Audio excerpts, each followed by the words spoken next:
bu ayın bərəkətlərinə qısa işarə edirəm. İftarı bir şadlıqdır. Allahümmə ləkə sumtu, sənin üçün oruç tutdum. Fikir vermişsiniz, hər gün biz yemək yeyirik axşamı. İftarın sevincini görmüsünüz. Söhbət ona getmir ki, nə yaxşı yemək yeyəcəm. Xeyr, yemək söhbət deyil. O yeməyi başqa halla, ləzzətlə insan yeyir.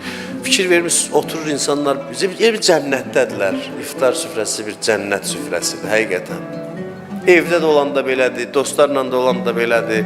Qəribə bir sevinci var. Səhər imsaka oyanmaq. Deyir, o başdan yemək savabdır Allahın lütfüne bax. Qarnıma çörək yiyəcəm, deyir, savab da yazın buna. O başdan durdu yemək yeməyə. Yemək yiyirəm, yeməyimə savab yazır.